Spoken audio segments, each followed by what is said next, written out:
Hey guys, welcome to Toy Chat. This is Max. Autumn. And Sang. And today we are reviewing some Disney Fairytale Designer Collection dolls. So this is part of the Heroes vs. Villains series, and this set features Belle and Gaston from Beauty and the Beast. So this is, for those who aren't familiar with the series, these are Disney Fairytale Designer dolls. So they're essentially very high-end, high-priced deluxe dolls that are exclusive to the Disney store. They're fully articulated, they're extremely detailed, they usually come with higher quality fabric and clothing, and supposedly they base the molds of these dolls off actual 3D models of the characters from the movies. So they're limited release, so for the designer dolls, these 12-inch dolls, they are a limited edition of 6,000 per set. So there are only 6,000 of this Belle and Gaston set. So generally the way in which these dolls are sold is you actually have to attend a one-day, well, if you purchase them in person, you have to attend a one-day drawing at the Disney store, and the drawing date has passed already for Belle and Gaston. I'm pretty sure at this time of filming, it is probably already sold out on DisneyStore.com. Yeah. But you can definitely, try your luck on eBay, see if any seller will, sell them for a reasonable price. At the Disney store, these are $129.99. So at the Disney store, how it works is usually a Tuesday within the month of September is when they start. So, for example, if you wanted Belle or Gaston, you show up between 12 to 1. And you put your name in a drawing. You must be 18 or older to enter. And around 1:10, the Disney store will do a raffle, and they will call, name of people up to how many dolls they have, and then from there, you have the chance to purchase these dolls. Unfortunately, attending these drawings doesn't guarantee you a opportunity to purchase them. So generally, and there's more to come in this series. There's still Alice and the Queen of Hearts and Aurora and Maleficent. At the time of filming. At the time of filming, yeah. So Belle is the second in line for this season. The first was Cinderella and Lady Tremaine. Yeah, so these are really gorgeous dolls, so we're just going to go ahead and get right into it. So the packaging, there's a lot going on with the packaging, and this is standardly how all of the Disney Fairytale Designer dolls have been packaged to date. They come in this case here, which has a lovely little embroidered base and a hard plastic shell casing, and this base packaging is then covered by a cardboard, but it's a very smooth, matte cardboard cover that features very detailed watercolor artwork of the characters. Each of the Disney sets come with a unique illustration of a signature scene in the movie. So in case of Belle and Gaston, it's the scene, is it right after her song? It's right after her signature song. Must be more to this provincial. I don't know what that song's called. We just bought the movie. We're gonna watch it. Yeah, we're gonna watch this movie. So it's that classic timeless scene where he steals her book, and dolls kind of capture that essence. Yes, and these dolls are startlingly accurate to that scene specifically, which we'll get into. Yeah, what's really nice is, generally speaking, what they do is the dolls feature pretty much the exact like down to every last detail of the look from the movie, and then they add detail on top of that. So it's really cool how it's, you know, you're basically getting, you know, everything that you see on the character from the movie plus some added detail. So it's really cool. Yeah. So at the very top, you know, of the box, you get, you know, Belle and Gaston, a Disney Store exclusive. And then on the back of the box, you get a little, you know, blurb of the goal and the essence of, you know, this collection, as well as some other details about their outfits and what, you know, makes the set worthwhile. Yeah, and so on this other side of the matte cardboard casing, yeah, it actually breaks down all the details and the inspiration for all the different aspects of the outfit and the hairstyles. You know, and you know, I always like to think these are little blurbs from you know, the actual folks who designed these particular dolls. And you know, there's very cool little designer notes and, you know, little references to the movie, and it's very cool.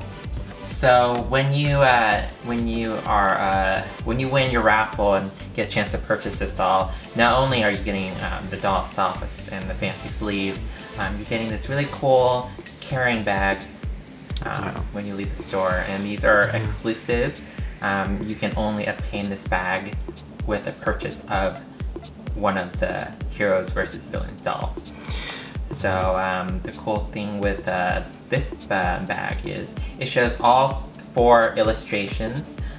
So in case you do miss out on one of them, you at least get a cool bag that has the images on them.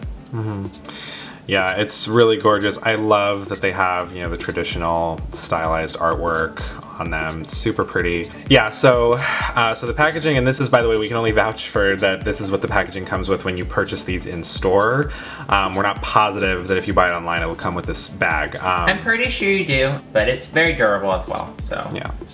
Yeah, and it does have, you know, actual handles. So, you know, little golden handles. So you can actually carry, you know, these dolls around. Okay, so now we're gonna get a closer look at the dolls themselves. So, for those of you who are offended by, you know, open Disney designer dolls, you've been warned. But yeah, so this is Belle and Gaston with their plastic casing removed. It's a little tricky how to do it. What you have to do, we did off camera because it's hard, but at the very bottom here, you can kind of tell, there's 2 little tabs right here, and on the bottom right here. You pull down on them while you pull up on the plastic casing on top, and that will loosen them up.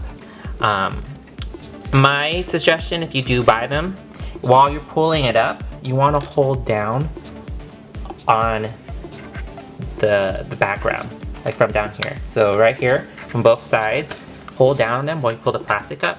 Because how it works is there are 2 clamps, or actually 3 on each side, that hold down the backing to the back of the plastic casing. So sometimes that will tear while you're pulling it out. So hold down on this so it won't tear. Yeah. But after that, it's pretty much like any standard doll packaging. There's lots of plastics and a lot of twisty ties. Yeah, I mean, honestly, if you ever are feeling brave enough to, you know, take off that plastic encasing, the interior is actually, it looks like standard doll packaging. Yeah, you basically just have to snip off, you know, the little plastic ties, and, you know, yeah, the little twisties, and you can, you know, do whatever you choose to do with them. Obviously, you know, these are not dolls you want to be too rough with. They're much more meant for displaying and photographing than rough play. But so the initial pose they're in, as you can see, it's, you know, Belle is looking up at Gaston, and Gaston is looking, you know, very cocky, like he's strutting his stuff. What's kind of cool about this line is it really does look like they designed the facial expressions in a way that the characters are actually interacting with each other. Belle has a very, you know, kind of like an eyebrow risen face, almost like she's, you know, smirking or, being like, you know, really Gaston, really. So it's kind of cool that there's little details like that. It can look kind of interesting out of context, I'm sure, but it's very cool, you know, seeing them displayed together like that. Okay, so this is Disney Fairytale Designer Collection Belle out of box. And isn't she a beaut? Stunning. She's got these really cool pulled back and spiral hairdo that comes out into this just cascading waterfall of ringlets, and it's gorgeous, and it's tied off with a cute sapphire blue bow. It's very movie accurate. Something else I absolutely adore about her hair is she has the little piece of hair that's just like slightly imperfect that she's always trying to fix. Yeah, which the first time I saw that, I was like, wait. I was looking at it and then I realized, I was like, oh my god, yeah, that was in the movie, and it's in the art on the box as well. She has rooted eyelashes, which turned out pretty well. There's a couple that are a little bit out of place, but it looks great, as you can see on the camera. I love her expression. It's a perfect Belle expression. It's like Raised eyebrow.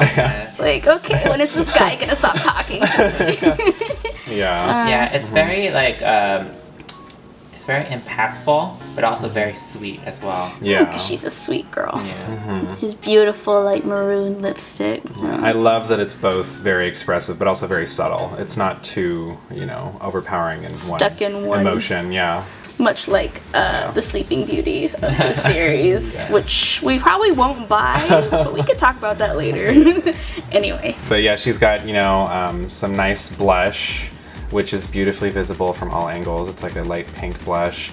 And so well blended in. Yes, and gorgeous lips that are like a deep maroon red. I personally really like her hair. I think sometimes with brunette hair, it can look very dull. But just the way that it's rooted in It's got the a great material, shine. It has a nice shine. And the crow's peak parted down the middle, just very classy. It's amazing, and what's especially impressive is, you know, when you kind of look at her in box, I was really concerned that, you know, the bangs that were tied back would be kind of smushed. She looks flawless out of box, so it's completely beautifully styled. You know, I wouldn't change a thing. So, absolutely stunning hair and face and everything. But we'll get into that later. And then for her outfit, she has this like corset type bodice here with this beautiful golden embroidery, which look like dandelions or something with some grass. I don't know how to exactly describe that, but it has a couple straps that go over this white long sleeve blouse with lace cuffs, and it's such a I love all the colors. According to her packaging, enchanting gold embroidery fancifully embellishes the bodice and overskirt. So yeah, fancy words like that. So it is a couple separate pieces. So this is, I guess, the overskirt, however you want to put it. It looks like one whole cohesive piece, which I really appreciate, even though it's separate. yeah. Goodbye.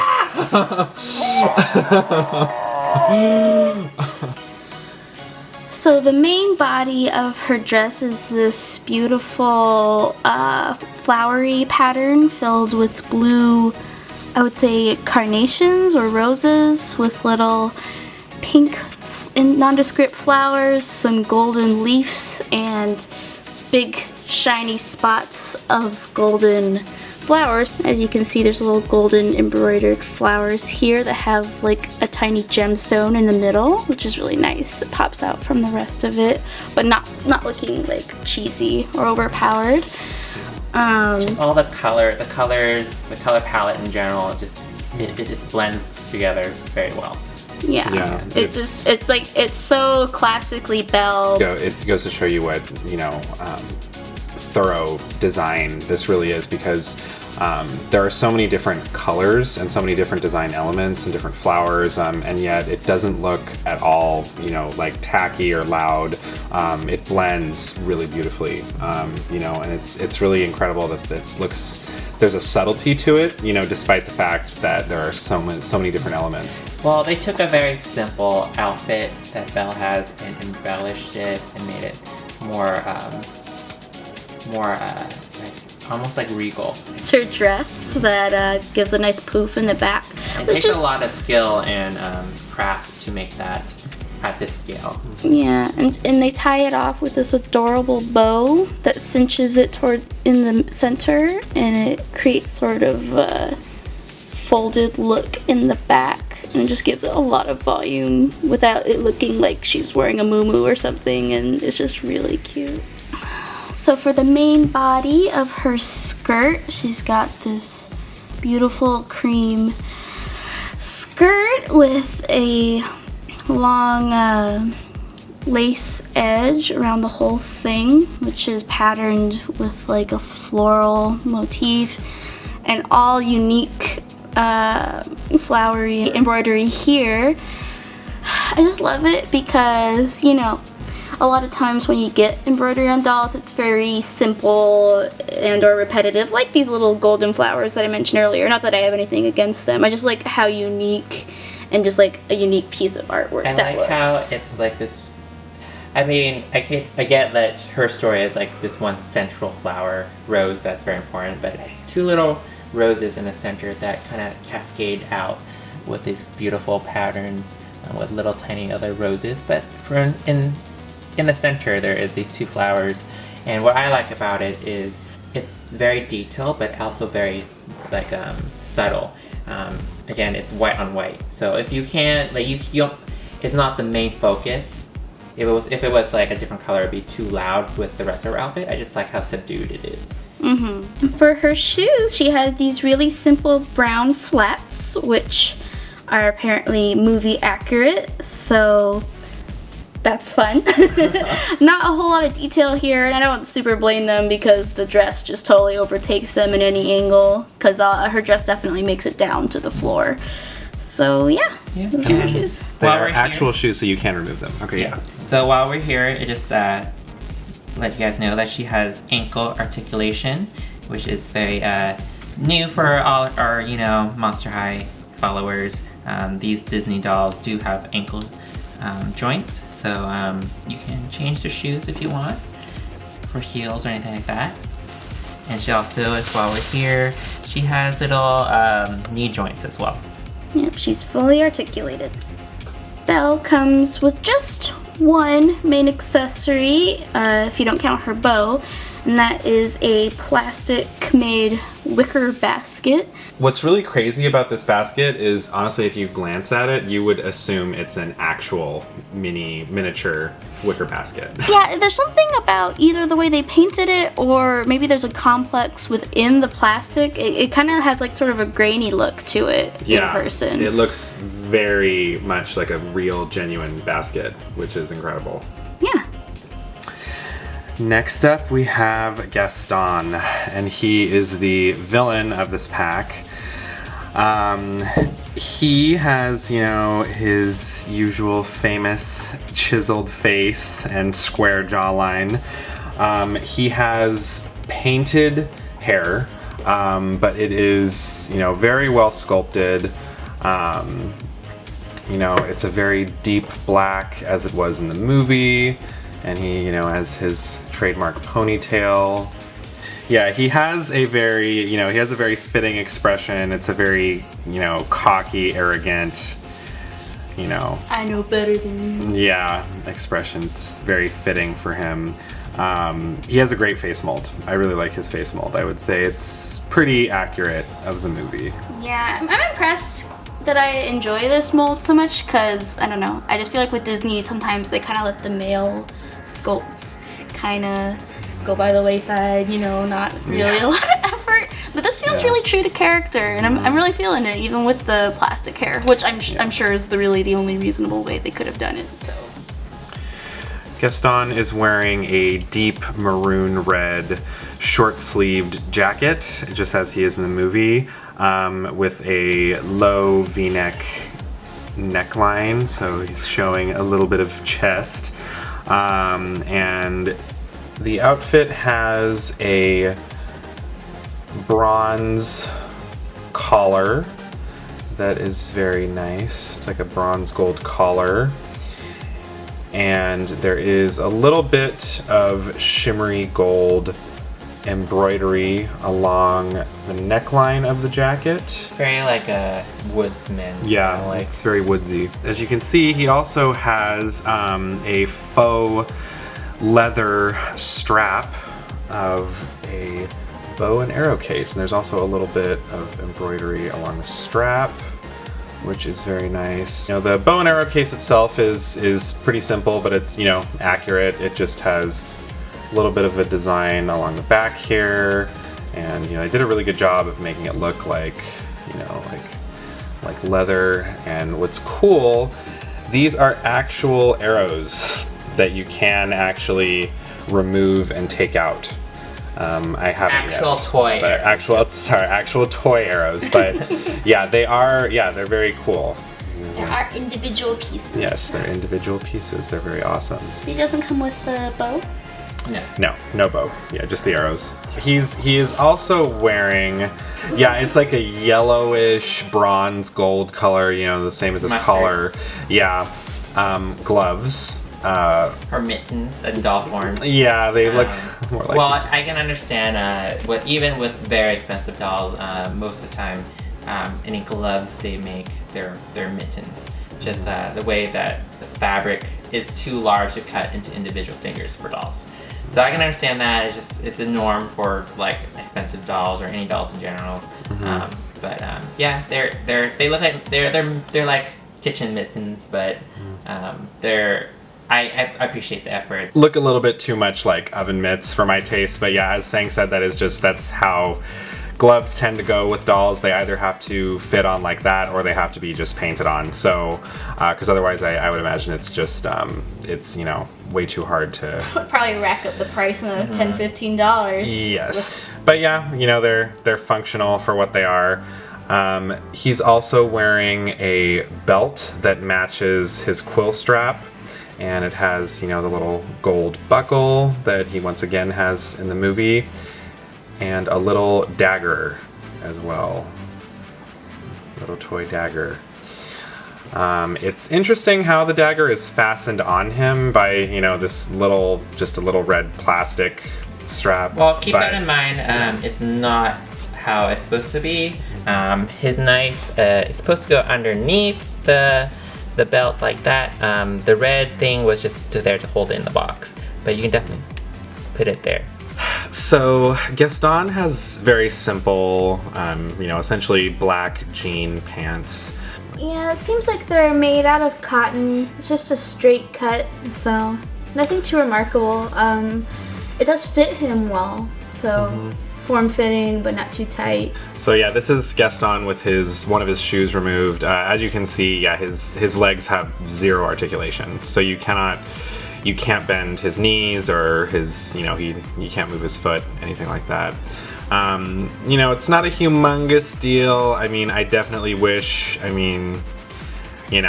it would have been nice if, the boys were fully articulated, but it's clear that for, most of these designer dolls, they pour, the whole budget into the princess. So, generally speaking, the boys aren't usually quite as detailed.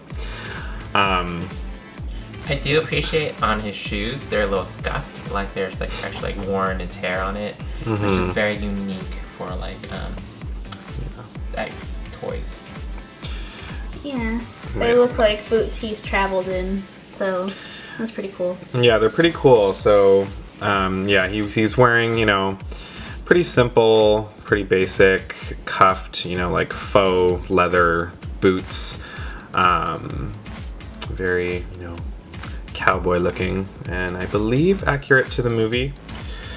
So this is one of two, separate accessories, if you exclude Gaston's quill, that this set comes with. And so how they're posed in the set, Gaston is holding this book, but you know, if you remember in the Beauty and the Beast movie, he takes the book from Belle.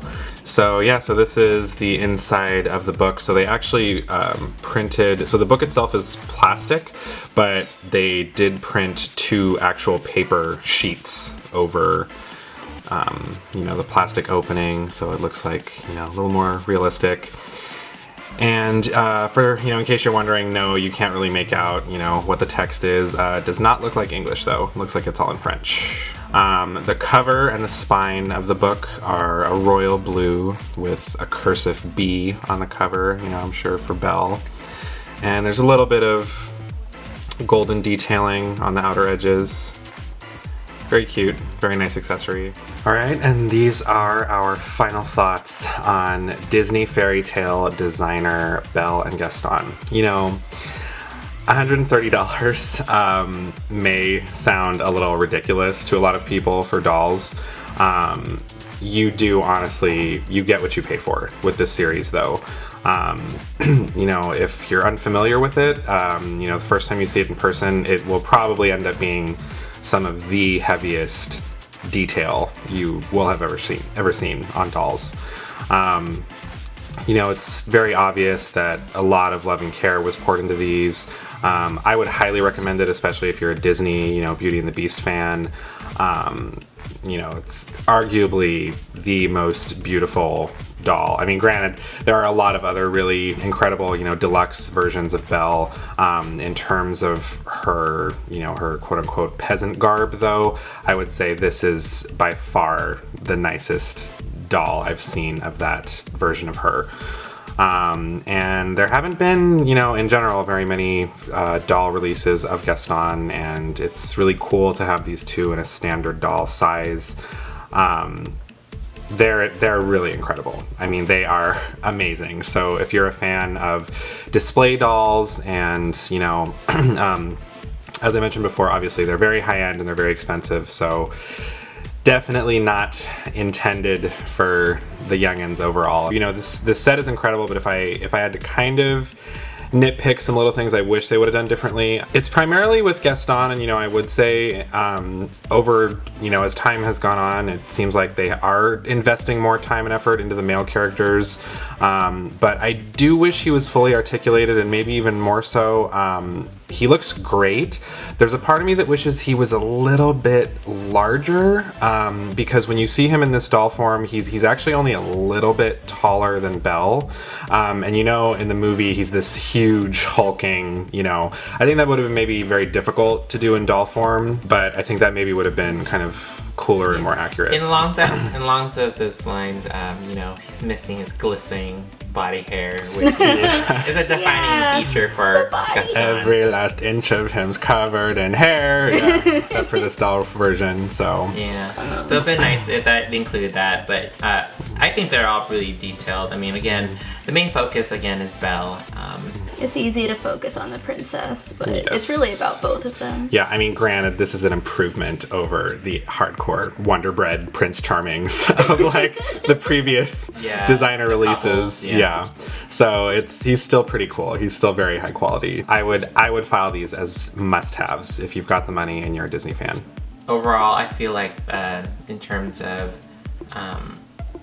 the Disney designer dolls collection, Belle and Gaston is a very good set. I think, you know, as a villain, he's a very interesting and expressive bad guy, and Belle, of course, is always stunning. I have loved every single release of her, and it's very nice to see her in her casual outfit.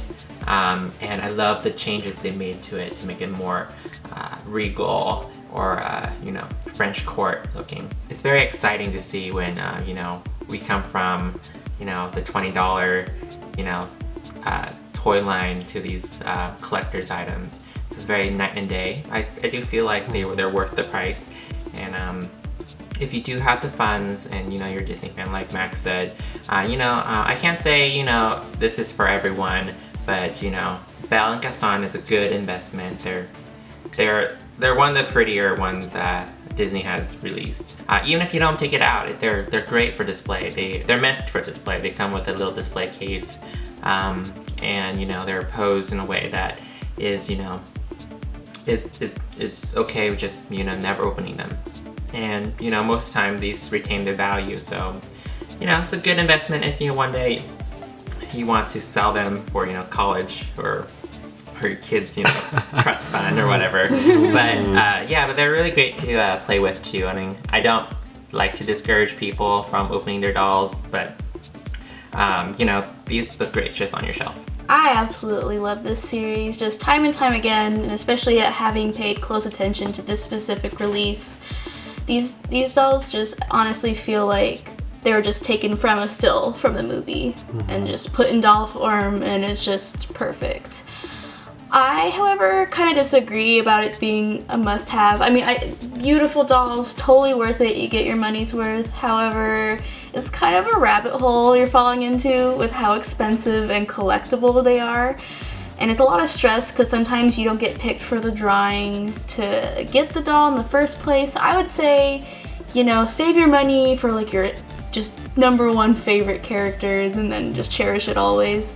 That's just me because I like to be more frugal. I'm only gonna get one of these dolls per season at most, so I really wanted Belle, but I'm gonna save my funds for Alice. But super worth it if Belle is your #1 bae, so for sure. Yeah, and kind of final note, yeah, I definitely agree, as amazing as they are, it is, yeah, it's very expensive. So definitely look into, you know, what's reasonable for you. And yeah, like Autumn said, this particular series is just because it's so, you know, high cost. It's not the most practical doll collection to, you know, go into full completist mode over, unless you're just drowning in money. I understand too that the budget had to go between 2 dolls. I kind of wish they could have done better about the mold, the body of the dolls, because obviously the details and the clothing, amazing. But like, for instance, I tried to pose her that her arms would be crossed, and this is, you know, how tight it can get. She can't stand very well on her own. Her legs are kind of awkwardly shaped, so she doesn't even sit that well.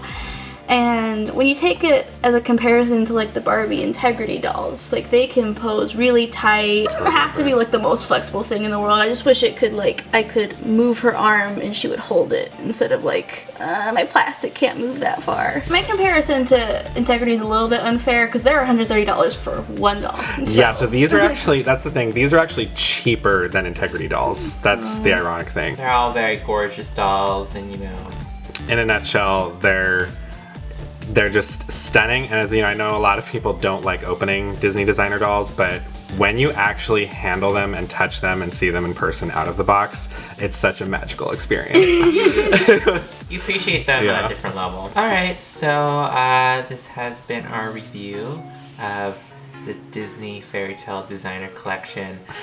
Heroes versus Villains, Belle and Gaston. Thank you for watching. And we will see you next time.